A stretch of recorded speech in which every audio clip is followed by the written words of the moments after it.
She walked in like any other customer, a quiet black woman in a simple floral dress, holding her ID and bank card. But when she asked to withdraw $75,000, the teller laughed, called security, and accused her of fraud in front of a full lobby. What no one knew, she owned the bank. By the time the regional manager came running, faces turned pale, jaws dropped, and the arrogant branch manager was fired on the spot. Before we find out what happens next, let us know in the comments where you're watching from, and if this story is already hitting home, smash that like button, so more people can see this. The air inside the Savannah branch of Southern Harbor Trust was thick with the low hum of commerce and cooled air. It was a Tuesday afternoon, and the lines were long, filled with people on their lunch breaks, all eager to finish their business and escape back into the Georgia heat. Yvonne Pierce stood patiently, her hands clasped loosely in front of her. She observed the room not as a customer, but as an architect studying her own creation. She saw the new marble flooring she had approved months ago, now scuffed with the day's traffic. She saw the tellers, some efficient and focused, others looking tired and distracted. She saw everything. She wore a simple floral sundress, the kind you could find in any department store, and comfortable walking shoes. Her hair was pulled back neatly, and she wore no jewelry save for a simple understated watch. She wanted to be invisible, just another face in the crowd. She needed to see this place for what it truly was when the owner wasn't watching. When she finally reached the front of the line, a young teller with a name tag that read Karen gave her a brief, dismissive glance. The teller was already typing before Yvonne had even spoken a word. "How can I help you?" Karen asked, her tone flat, her eyes glued to her screen. Yvonne placed her bank card and her driver's license on the counter. "Good afternoon," she said, her voice calm and even. "I would like to withdraw $75,000 from my personal checking account."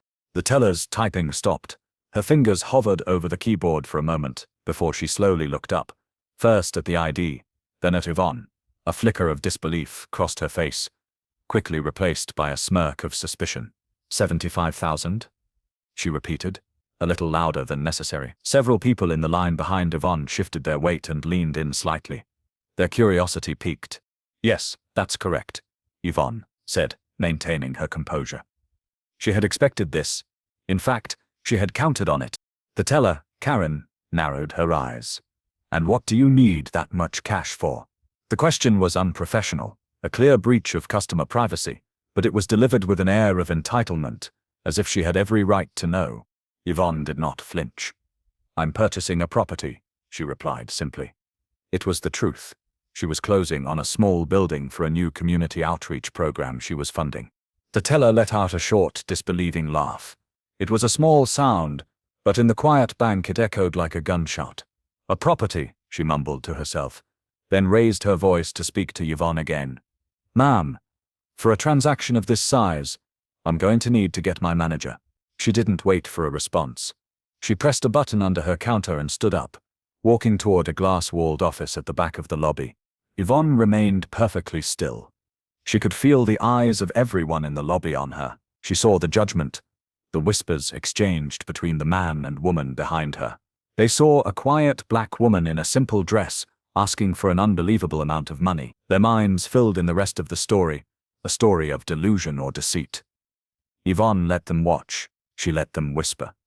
Their assumptions were the very disease she had come here to diagnose. A few moments later, the office door swung open, and a woman in her late 30s strode out with an air of self-importance. She wore a sharp, tailored pantsuit that seemed a size too tight, and her blonde hair was pulled back into a severe bun. Her nameplate read Mallory Dent, branch manager. She walked directly to the counter, not even bothering to look at Yvonne, speaking only to the teller. "What's the issue, Karen?" Mallory asked, her voice sharp and loud. "This lady," Karen said, gesturing vaguely toward Yvonne, "is trying to withdraw 75 grand. Says it's for a property." Karen rolled her eyes, a clear signal to her manager. Mallory finally turned her attention to Yvonne. Her eyes swept over Yvonne's simple dress and comfortable shoes, a look of undisguised contempt on her face. She didn't ask for Yvonne's name. She didn't ask to see the account. She simply made a decision based on what she saw. "Ma'am," Mallory said, her voice dripping with condescension. "We are not going to be able to fulfill that request today. In fact, we're going to have to freeze this account until we can properly verify your identity and the source of these funds." Yvonne's expression did not change, but inside, a cold anger began to solidify. Freeze her account? An account she had opened herself, with the very first deposit that had seeded the entire bank's creation. The arrogance was breathtaking. "My identity is on the driver's license right in front of you," Yvonne said, her voice still steady. "And the funds are my own. I have had this account for over a decade." Mallory scoffed. "A lot of people have accounts, ma'am. That doesn't mean the money is legitimate." She then turned away from Yvonne and spoke into the air, loud enough for the entire lobby to hear. "Security. I need security at Teller Station 4. A burly security guard, who had been standing near the entrance, straightened up and began to walk toward them. Customers started pulling out their phones, their quiet murmuring turning into a low buzz of excitement. This was better than their lunch break. This was a show. "Ma'am, I'm going to have to ask you to step away from the counter and have a seat over there," Mallory commanded, pointing to a hard plastic chair against the far wall. Yvonne looked at Mallory, then at the approaching guard. She gave a slow, deliberate nod. She would not cause a scene. Not yet. The strategy required patience. She picked up her ID and bank card and walked silently to the chair, the eyes of every person in the bank following her every move. As she sat down, she heard Mallory whisper to Karen, a venomous, stage-whispered comment that carried across the lobby. "It's always the same story. You people are always trying something. Some cleaning lady gets a hold of a card and thinks she's a millionaire." Yvonne sat in the chair, her back straight, her hands resting in her lap. She looked like a woman being punished, a woman put in her place. But inside, the storm was gathering force. The quiet observer had collected her first piece of evidence, and the verdict was already forming in her mind. Mallory Dent felt a rush of satisfaction. She had handled the situation perfectly, in her opinion. She had protected the bank's assets, asserted her authority, and put on a little show for the customers, reminding them who was in charge. She leaned against the counter, basking in the afterglow of her own decisiveness. She watched Yvonne sitting quietly in the naughty chair, as she liked to call it, and felt a surge of pride. This is why corporate valued her. She didn't let things slide. She was a gatekeeper. "Don't worry," she said to Karen, the teller, with a reassuring pat on the arm. "I've already called the fraud department. They'll send a rep down to interview her. We'll get to the bottom of how she got that card." She was already convinced it was stolen. The woman didn't carry herself like someone with money. Her dress was cheap.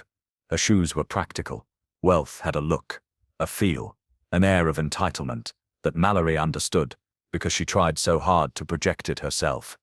This woman had none of it. Meanwhile, at the adjacent teller station, a young man named Luis Carter was trying his best to ignore the drama. Luis was fresh out of college, only 6 months into his job at Southern Harbor Trust. He believed in the bank's mission, the one he'd learnt about during his training: community focus, financial empowerment, treating every customer with dignity. What he was witnessing felt like a direct violation of all those principles. He had seen the woman. She was polite, quiet. He had also overheard the requested amount, $75,000. It was large, but not unheard of. On a whim, driven by a nagging sense of unease, Luis discreetly typed the account number from the card Yvonne had left on the counter into his own terminal. He just wanted to see what Mallory was so certain about. He expected to see a low balance, maybe a recently opened account with red flags all over it.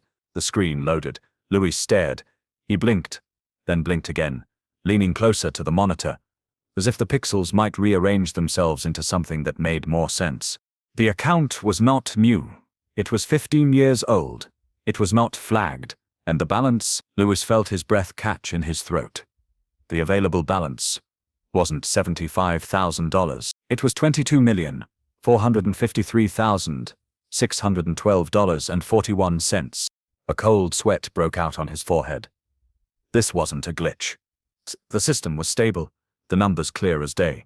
This woman, the one Mallory was treating like a common criminal, had over $22 million sitting in her checking account. She could buy the entire bank branch with her pocket change.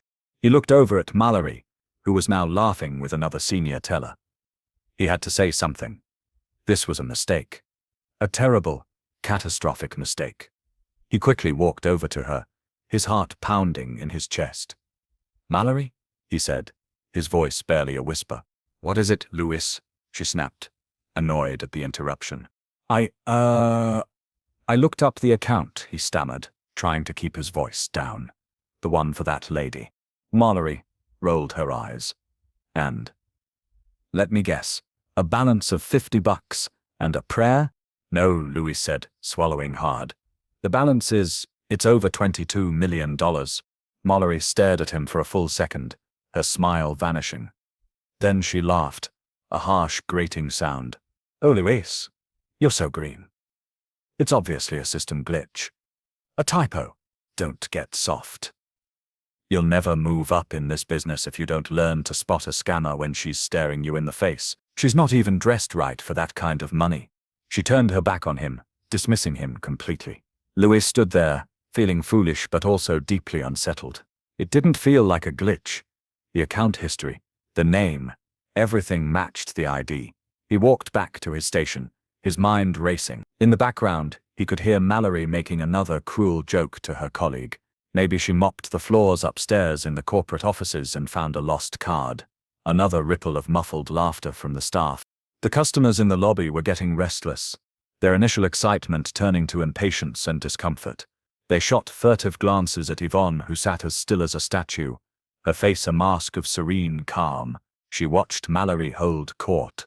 She watched Louise's panicked expression. She saw the tellers laughing at her expense. She was cataloguing every smirk, every whisper, every judgmental stare. Suddenly, her phone, which she held in her lap, buzzed silently. She glanced down at the screen, one missed call. The name displayed made her heart beat a little faster, a single drumbeat of anticipation in the quiet storm of her mind. It was Tom Hastings, her regional manager. She pressed a button on the side of the phone, silencing it. Not yet. The test wasn't over. She needed to let the infection reveal its full depth before she brought in the cure. 1 hour earlier, the only sound in Dr. Yvonne Pierce's kitchen was the gentle purring of her ginger cat, Leo, as he rubbed against her legs. The morning sun streamed through the large bay window, illuminating a room that was both elegant and lived in. Framed photographs lined the walls, silent testaments to a life of extraordinary achievement. In one, a younger Yvonne stood smiling next to 2 U.S. senators. In another, she was on the cover of Forbes magazine, hailed as a titan of finance. On a different wall, hanging side by side, were her degrees, a bachelor's from Spelman College and an MBA from Harvard Business School. Yvonne scooped some food into Leo's bowl, her movements slow and deliberate. Today was not a day for boardrooms or shareholder meetings. Today was personal. She was preparing to visit one of her own bank branches, the one right here in her hometown of Savannah. She hadn't set foot in one of her branches as an anonymous customer in years. She usually managed her fortune through private channels, handled by a team she trusted implicitly. But something had happened last week that had stirred a deep, familiar anger within her. Her friend, a single mother, named Maria, had applied for a small business loan at that very branch. Maria was a talented baker with a solid business plan to open a small neighborhood bakery. She had decent credit and a small amount of savings. She was precisely the kind of person Southern Harbor Trust was founded to support. But the branch manager, Mallory Dent, had denied the loan. According to Maria, the manager hadn't even looked at her business plan, dismissing her with a cold, "We don't typically fund ventures like this." The implication was clear: ventures started by women who looked like Maria. The incident had brought back a flood of painful memories. It reminded Yvonne why she had built this empire in the first place. She had founded Southern Harbor Trust, not just to be a bank, but to be a different kind of bank. One that saw people, not stereotyped. One that opened doors, not slammed them shut.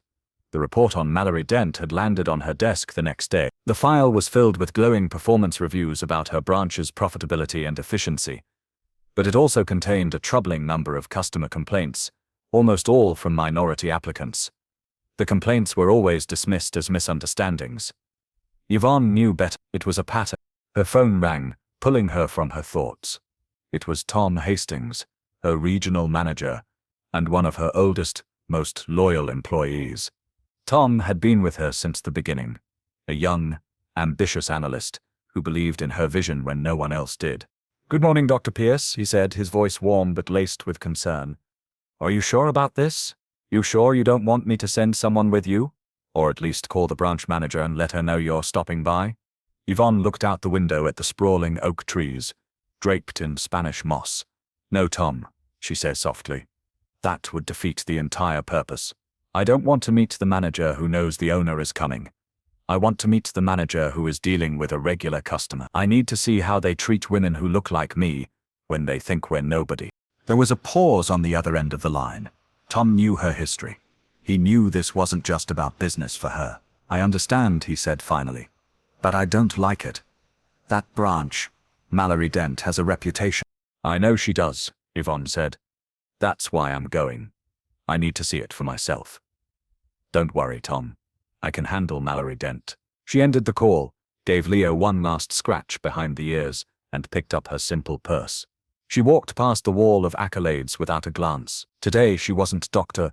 Yvonne Pierce, the Harvard-educated founder and chairwoman. She was just Yvonne, a quiet black woman in a floral dress, walking into a bank to see if the dream she had built was still alive, or if it had been corrupted from the inside out. The hard plastic of the chair in the bank lobby pressed into Yvonne's back. Each passing minute felt like an hour as she sat under the weight of dozens of suspicious eyes. The condescending smirk on Mallory Dent's face was a mirror, reflecting a scene from decades ago, a memory seared into Yvonne's soul. The bank lobby dissolved around her, replaced by the faded linoleum floor of a different bank, in a different, much smaller Georgia town. She was a little girl then, no more than 10 years old, clutching her mother's hand. Her mother, Eleanor Pierce, was wearing her Sunday best, a pressed dress she normally saved for church. Eleanor was a maid, cleaning the houses of the town's wealthy white families, 6 days a week. But she had a dream. She wanted to start her own cleaning business, to hire other women, to build something of her own. She had saved for years, scrimping and sacrificing, putting away every spare dollar. All she needed was a small loan to buy commercial cleaning supplies and a used van. Yvonne remembered the hope in her mother's eyes as they walked into the bank that day. And she remembered how that hope was systematically extinguished. The loan officer, a portly man with a shiny bald head, had looked at her mother's meticulously prepared application, filled with her neat, careful handwriting, and had laughed. Not a quiet chuckle, but a loud, booming laugh that made everyone in the tiny lobby turn to stare. "Eleanor," he had said, using her first name as if she were a child. "A cleaning business. You're a good maid. Why don't you stick to what you know?" He hadn't even looked at her numbers. He hadn't asked about her plan. He had looked at her dark skin, her worn hands, and her humble clothes, and he had made his decision. He had denied the loan, slid the papers back across the desk, and dismissed her with a wave of his hand. Yvonne would never forget the look on her mother's face. It wasn't anger. It was a deep, soul-crushing humiliation. The light in her eyes went out. They walked out of the bank in silence, Yvonne's small hand lost in her mother's. Eleanor Pierce never spoke of her dream again. She worked as a maid until the day she died, her spirit worn down by a system designed to keep her in her place. That day, a fire was lit inside 10-year-old Yvonne. A cold, quiet, determined fire. She swore to herself that she would never be powerless. She would learn the rules of their game, and she would build a new one, a better one. She studied harder than anyone else, earned scholarships, and clawed her way into the rooms where decisions were made. She built her empire not on greed, but on the memory of her mother's shame. Southern Harbor Trust was Eleanor's legacy. It was a monument to the idea that dignity should not be determined by the size of your bank account or the color of your skin. A sharp laugh from across the lobby snapped Yvonne back to the present. It was Mallory, regaling another teller with the story of the fraudster in the sundress. The laughter was the same. The smug, dismissive tone was the same. The air of unearned superiority was the same. They had put new marble on the floors, but the foundation was rotten. The same ugly prejudice that had crushed her mother's spirit was alive and well in this building. A building that bore Yvonne's own hidden signature. Her calm finally broke, but only on the inside. The time for observation was over. The time for action had arrived. She slid her phone out of her purse, her fingers moving with practiced speed across the screen. She opened her messages and selected Tom Hastings' name. Her message was short, precise, and final. "It's worse than I thought. Be here in She hit send. The message was delivered instantly. The countdown had begun. She placed the phone back in her purse and resumed her posture of quiet patience, her face an unreadable mask. But now, behind her eyes, the fire of that 10-year-old girl burned with the heat of 1,000 suns. Lewis Carter couldn't shake the image of the number on his screen from his mind, $22 million. It felt unreal, like a number from a movie, not an actual customer's account. He watched Mallory preen and boast, her confidence built on a foundation of ignorance, and a knot of dread tightened in his stomach. What if he was right? What if she was wrong? The consequences of humiliating a customer with that kind of wealth were unthinkable. It could be a career ending, even a branch ending. He had to do something. He couldn't just stand by and watch this train wreck happen. With a glance over his shoulder to make sure no one was watching, Luis quickly brought the account back up on his screen. He hit the print button. A single sheet of paper slid out of the small printer by his desk. It showed the account holder's name, Dr. Yvonne Pierce, and the full, staggering balance. He folded the paper quickly and slipped it into his trouser pocket. It felt like a tiny piece of insurance, a piece of truth in a room full of ugly assumptions. Taking a deep breath, he walked away from his station and approached the chair where Yvonne was sitting. His legs felt heavy, and his heart was hammering against his ribs. He was just a junior teller. He was directly disobeying his manager. He could be fired for this, but his conscience wouldn't let him stay silent. He stopped a few feet away from her, unsure of what to say. She looked up at him, her eyes calm and perceptive, as if she could see the turmoil inside him. "Ma'am," he began, his voice low and shaky. I just want you to know, I don't think this is right. I'm very sorry for how you're being treated." Yvonne studied his face for a long moment. She saw the genuine fear and conviction in his young eyes. He wasn't like the others. He wasn't blinded by prejudice. He saw a person, and he saw an injustice. She gave him a look that was neither warm nor cold, but it was direct and held a weight he couldn't quite decipher. It was a look of acknowledgement. Emboldened, Lewis took a half step closer. He leaned in as if to adjust his shoe, whispering so that no one else could possibly hear. "I'm not supposed to say this," he breathed, "but I saw your account. You're not alone in this. I know this is wrong." Dr. Yvonne Pierce simply held his gaze. Then, she gave a single, almost imperceptible nod. That was it. No words, no smile, just a silent confirmation. It was all she needed to give, and it was everything Luis needed to receive. It was a seal of approval from a woman he didn't know, a silent alliance formed in the middle of a hostile room. He had chosen a side. He had chosen correctly. He nodded back, a silent promise of his own, and walked back to his station, the folded piece of paper in his pocket, now feeling less like insurance and more like a badge of honor. The break room at Southern Harbor Trust was small and windowless, but at that moment for Mallory Dent it was a grand stage. She leaned against the counter, a cup of lukewarm coffee in her hand, holding court for two of her senior staff members and her personal assistant, a young woman who mirrored Mallory's every opinion. "You see," Mallory said with a theatrical sigh, "that is exactly why corporate gave me this branch. Because I have instincts. I can smell a scam a mile away." She took a sip of her coffee, her expression smug. The second she walked in, I knew the dress, the shoes, the whole "I'm just a simple woman" act. "Please." Her assistant, a young woman named Chloe, giggled on cue. "I know, right, $75,000. She probably doesn't even have $75. "Exactly," Mallory exclaimed, pointing a finger at Chloe. "You get it. Some of the newer tellers, like that kid Luis, they're too soft. He came up to me, you know, all worried.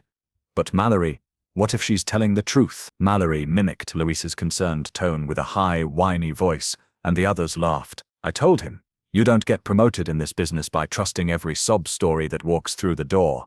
You have to be tough. You have to protect the institution." She was on a roll now, her ego inflating with every word. She felt powerful, validated. The incident in the lobby wasn't a moment of potential crisis. It was a testament to her leadership. She was the hero of the story, the one who had stopped the fraudster in a sundress in her tracks. I shut that whole thing down before she could even think about pulling anything, she boasted. Froze the account, called security, got fraud on the line. That's procedure. That's control. She conveniently left out the part where she hadn't followed the primary procedure, verifying the customer's identity and account status before making accusations. Details like that didn't matter in her version of the story. You know, corporate, she continued, lowering her voice conspiratorially. They respect me. Tom Hastings, the regional manager, he's told me himself.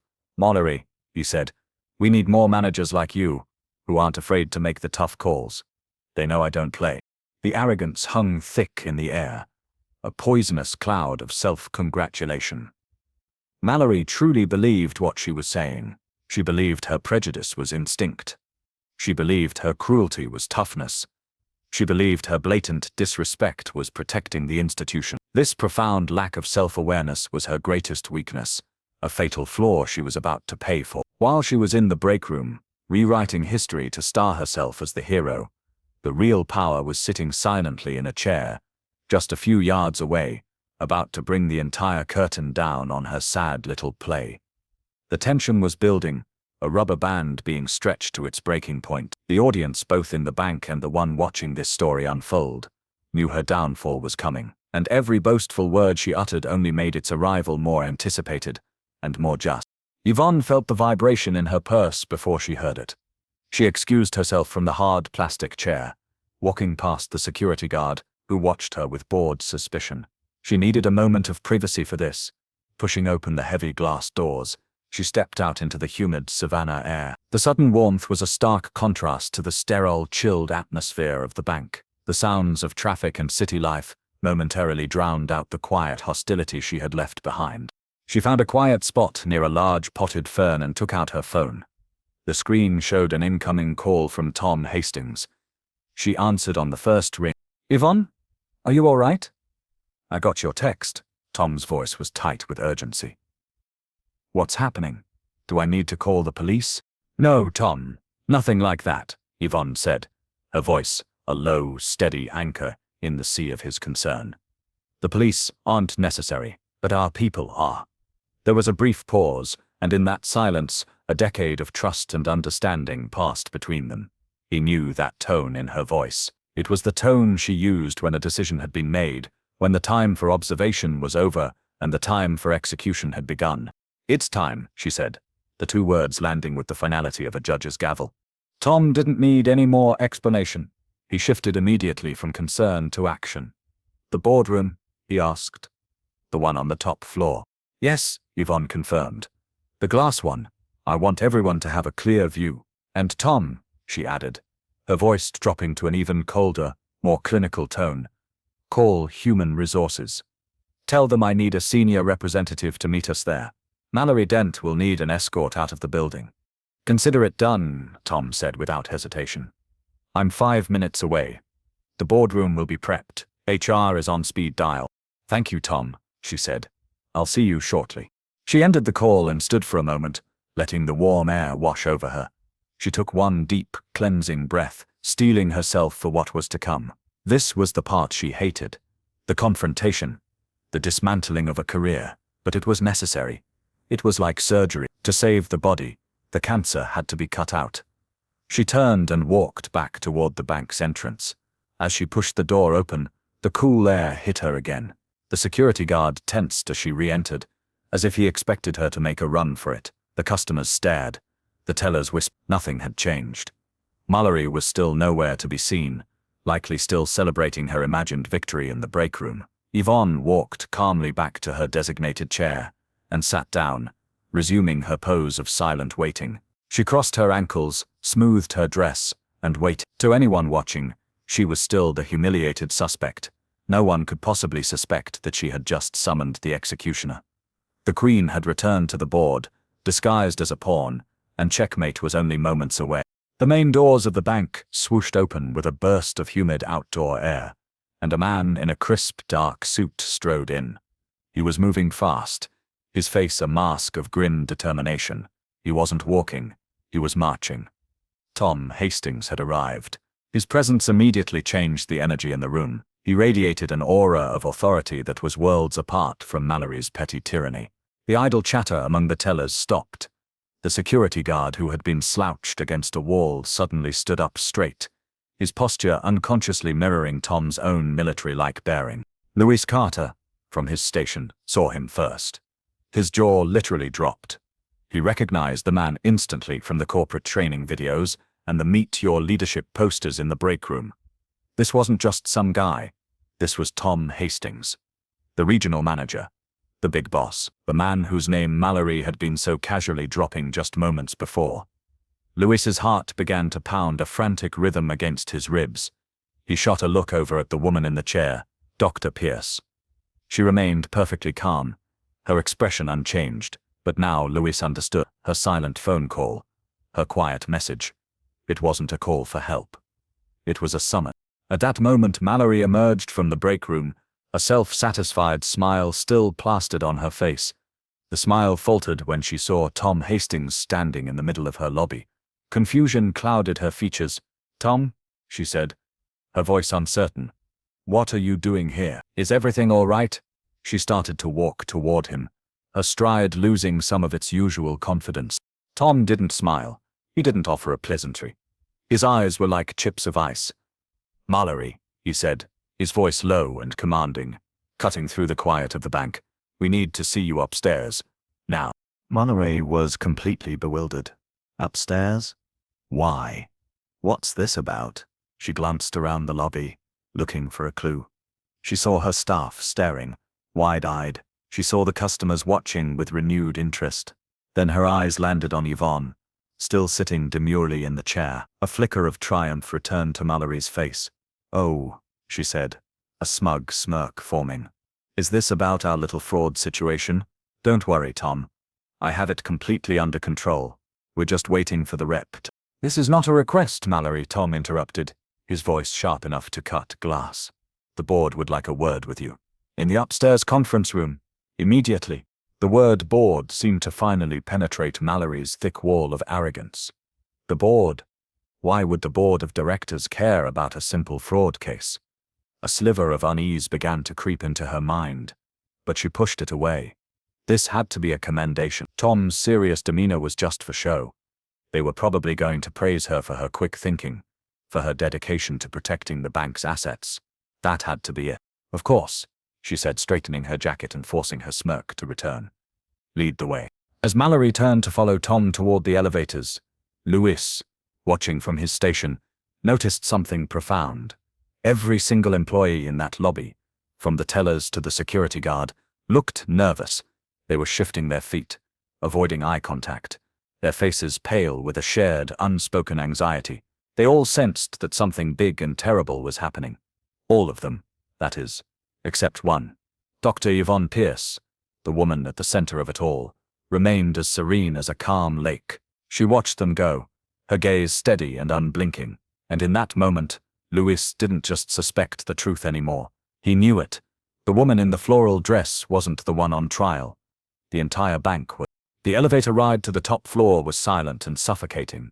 Mallory tried to engage Tom in small talk, asking about his family, about the latest corporate memo, but his answers were clipped, one-word responses that offered no comfort. He just stared straight ahead at the polished steel doors, his jaw tight. By the time they stepped out into the quiet, carpeted hallway of the executive floor, Mallory's bravado was beginning to crumble, replaced by a gnawing anxiety. They walked toward the main boardroom, a stunning space enclosed on three sides by floor-to-ceiling glass walls that offered a panoramic view of Savannah. Inside, two people were already waiting at the long, polished mahogany table, a man in a severe gray suit and a woman with a folder open in front of her. Mallory recognized them as senior VPs from the Human Resources Department. Her stomach did a nervous flip. Why was HR here? "Mallory, please have a seat," Tom said, his voice formal. He gestured to an empty chair at the head of the table. Mallory sat down, her hands suddenly clammy. She smoothed her skirt, trying to project a confidence she no longer felt. The room felt cold. She looked at Tom, at the HR reps, searching their faces for some clue. They remained impassive, their expressions unreadable. "What is this about, Tom?" she asked, her voice a little higher than she intended. "If I've done something wrong, I think I have a right to—" Her words were cut off by the sound of the boardroom door opening behind her. Mallory turned in her seat, and her world stopped. Walking into the room was the woman from the lobby, the woman in the floral dress, but she was not the same. The simple sundress had been covered by a tailored navy blue blazer that hung perfectly on her shoulders. Her hair, which had been in a simple bun, was now immaculate. Simple, elegant pearl earrings now adorned her ears, and hanging from a lanyard around her neck was a corporate ID badge, a badge that Mallory could read clearly from across the room. It had the woman's picture, and below it, 2 lines of text that made the blood drain from Mallory's face. The first line read, "Dr. Yvonne Pierce." The second line read, "Chairwoman, Southern Harbor Trust." A chilling stillness fell over Mallory. The color drained from her face, leaving it a pasty, sickly white.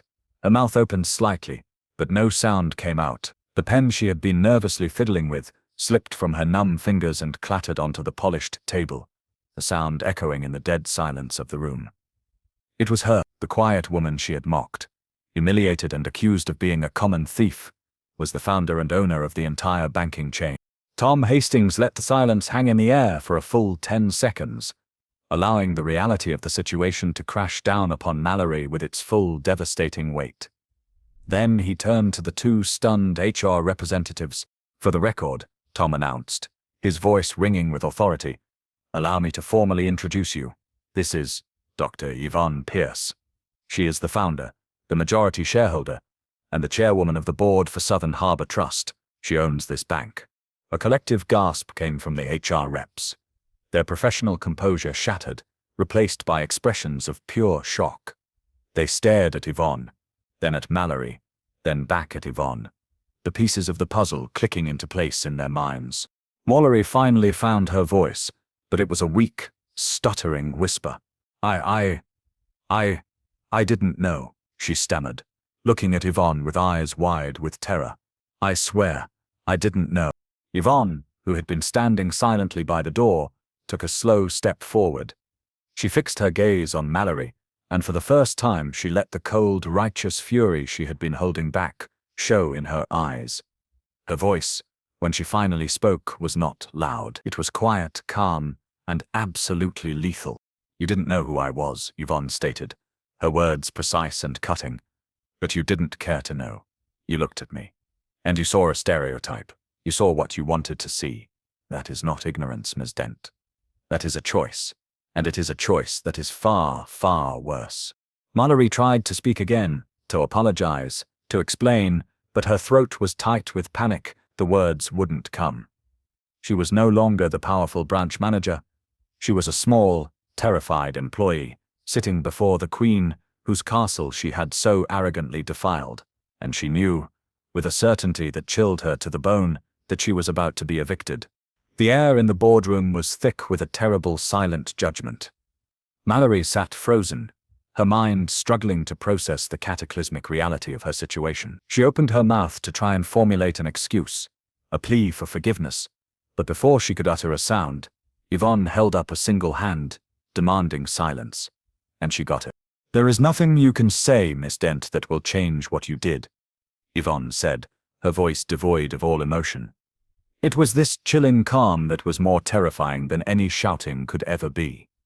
"Your actions today were not just an insult to me. They were a betrayal of the very principles this bank was built on." Yvonne took another step forward, her eyes never leaving Mallory's. "Let me be precise, so that our colleagues from Human Resources understand the full scope of your misconduct today." She began to list the offenses, her voice steady and methodical, like a prosecutor delivering a closing argument. "First, you violated customer privacy by demanding to know the reason for a legitimate withdrawal request. Second, you made a unilateral and unsubstantiated decision to freeze an account without following any of the proper verification protocols. Third, you made a false accusation of fraud, not privately, but in a public lobby, causing intentional humiliation. Fourth, you called security on a customer who posed no threat, escalating a situation that you yourself created. And fifth, Yvonne paused, letting the weight of her next words settle. You engaged in discriminatory behavior, making derogatory and racist remarks about a customer you presumed to be poor and powerless. Remarks overheard by staff and other customers. With each point, Mallory seemed to shrink further into her chair. The HR representatives were scribbling furiously, their faces grim. The case was open and shut. Yvonne then turned her gaze slightly, her eyes finding the two HR reps. As of this moment, Ms. Dent's employment with Southern Harbor Trust is terminated, effective immediately, for cause. A strangled sob escaped Mallory's lips. No, she whispered. Please, you can't. She finally broke, her arrogance shattering into a million pieces, revealing the desperate, panicked person beneath. This is ridiculous. This isn't fair. I was just doing my job, she screamed, her voice shrill and hysterical. No, Yvonne countered, her voice dropping even lower, yet carrying more power than Mallory's shout. This is not ridiculous. This is accountability, something you have clearly avoided for a very long time. Your job was to serve the customer, not to judge them. Your job was to uphold the values of this institution, not to defile them. Yvonne then turned her head and looked through the glass wall, down at the lobby floor below. She saw the young teller, Luis, standing anxiously by his station. She pointed down toward him. That young man, she said to Tom and the HR reps. The junior teller at Station 2. Luis Carter. Tom nodded. I know who he is. He was the only one in that entire branch who showed integrity, Yvonne declared. The only one who saw an injustice and had the courage to speak up, even at great personal risk. I want you to go down there, Tom, and you promote him. Effective immediately. Create a position for him, assistant branch manager. He's earned it. The contrast was brutal. In one breath, she had ended one career and launched another. Justice and consequence, delivered in the same moment. The senior HR rep nodded to his partner, who quietly stood up and walked to the door, presumably to prepare Mallory's severance paperwork and arrange for her security escort. The verdict was in. The sentence had been passed. Mallory just stared, her face a mess of tears and disbelief. You're destroying my life, she whimpered. Yvonne looked at her one last time, a flicker of something almost like pity in her eyes, but it was fleeting. You destroyed your own life, Miss Dent, she said softly. You just didn't realize it until today. The HR representative returned with 2 security guards. They entered the room quietly, their presence filling the space. They flanked Mallory's chair. Miss Dent, one of them said gently, we need you to come with us. We'll escort you to your office to collect your personal belongings. Mallory was speechless, utterly broken. She allowed herself to be helped to her feet, her body limp with shock. As they escorted her out of the boardroom, a ghost of her former self, the employees down in the lobby looked up. They watched through the glass walls as their once feared manager was led away. Phones which had been put away came out again. A new wave of hushed, frantic recording began. The downfall of Mallory Dent was not just a corporate decision, it was a public spectacle, and it was going viral. After Mallory was escorted away, Tom Hastings turned to Yvonne. The lobby is in chaos, he said quietly. They all saw her being led out. They know something happened. Good, Yvonne replied. It's time they knew everything. She led the way back to the elevator. As they descended, she was no longer the anonymous woman in the floral dress or the formidable chairwoman in the boardroom. She was something else now, a force of change, about to reveal herself to the very people she had built this institution to serve. The elevator doors opened directly into the bustling lobby. The moment Yvonne and Tom stepped out, a hush fell over the room. Every eye, customer and employee alike, was fixed on them. The tellers froze mid-transaction. The security guard stood at attention. They had just seen their branch manager escorted out in disgrace, and now the regional manager was returning with the very woman who had been the cause of it all. Tom cleared his throat, and his voice boomed across the marble floor. May I have everyone's attention, please? He waited a moment for every gaze to lock onto him. For those of you who do not know me, my name is Tom Hastings.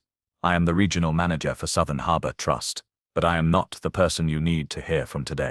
He turned and gestured respectfully toward Yvonne. I would like to introduce you all to Dr. Yvonne Pierce. He paused, letting her name hang in the air. There were a few confused murmurs. The name meant nothing to them. Then Tom delivered the final, stunning revelation. Dr. Pierce is the founder and the majority owner of this bank. Every branch, every employee, every dollar, it's all hers. A collective, audible gasp swept through the lobby. It was a sound of pure, unadulterated shock. Jaws dropped. Eyes widened. The teller named Karen, who had laughed in Yvonne's face, went completely white. She looked as though she might faint. The other tellers, who had snickered and whispered, looked at the floor, their faces burning with shame. They hadn't just insulted a customer, they had mocked the queen in her own court. Karen, the teller, took a tentative step forward from behind her counter. Her hands were trembling. "Ma'am," she began, her voice cracking with fear and regret. "Dr. Pierce, I am so sorry. I had no idea. What I did, it was unprofessional. It was wrong. There's no excuse. I'm so sorry." Other employees began to chime in with their own stammered apologies. "We're sorry, Dr. Pierce. Please forgive us." Yvonne listened to them, her expression calm and unreadable. When they had finished, a profound silence descended upon the room once more. She looked at Karen, then let her gaze travel across the faces of every employee standing there. "Thank you," she said, her voice quiet but carrying to every corner of the lobby. "I accept your apologies." A wave of visible relief washed over the staff. But Yvonne wasn't finished. "But I want you all to understand something," she continued, her voice gaining strength. "This isn't just about me. I don't need your apologies because you offended the owner of the bank. I need you to feel remorse because you mistreated a human being. It shouldn't matter if the person standing on the other side of that counter has $22 million or $22. Your job is to treat every single person who walks through those doors with dignity and respect. Every single one." She let her words sink in. "This isn't just about me," she repeated, more softly. "This time, it's about the single mother who needs a small loan to start a business. It's about the young couple trying to buy their first home. It's about the elderly man on a fixed income who needs help balancing his checkbook. It's about everyone who has ever walked into a bank and been made to feel small, invisible, or unworthy. Today, you failed them. Starting tomorrow, you will do better." It wasn't a threat. It was a promise. A new standard had been set. The old ways of doing things at the Savannah branch of Southern Harbor Trust were officially over. The aftermath in the lobby was a strange mix of disbelief and dawning respect. Tom Hastings, true to Yvonne's word, walked directly over to Louis Carter's station. Louis stood stiffly, his face pale, as the regional manager approached. "Louis Carter?" Tom asked, though he already knew the answer. "Why, yes, sir," Louis stammered. Tom extended a hand.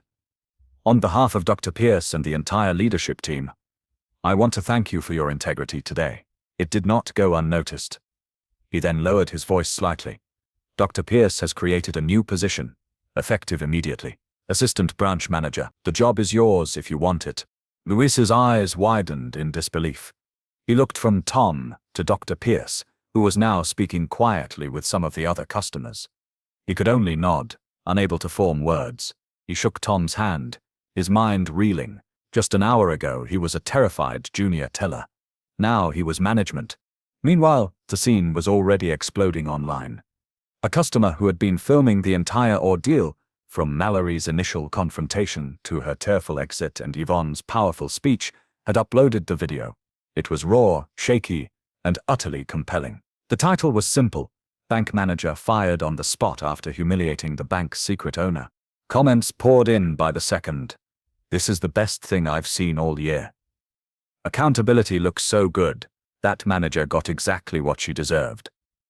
I wish the owner of my bank would do this." The story was tapping into a deep, universal frustration with poor customer service and casual discrimination. It was a modern-day fairy tale of justice. In the bank lobby, the atmosphere had transformed. The fear and shame was slowly being replaced by something else. Or, customers who had been annoyed by the delay were now buzzing with the story. They looked at Yvonne with a mixture of reverence and wonder. One woman, standing near the back of the line, turned to her friend and whispered, her voice filled with a legendary quality. "Can you believe it? That quiet little lady, She owns the bank. The phrase hung in the air. The birth of a new local legend. Yvonne Pierce was no longer just a name on a corporate letterhead. She was a symbol of quiet power, a protector of the unseen and a dispenser of swift, righteous justice. That evening, as the sun began to set, casting long shadows across the perfectly manicured lawns of Bonaventure Cemetery, Yvonne Pierce walked alone among the tombstones. She carried a bouquet of white lilies, her mother's favorite. She found the simple granite headstone she was looking for, tucked away under the shade of a magnificent, ancient oak tree. The inscription was modest. Eleanor Pierce, beloved mother.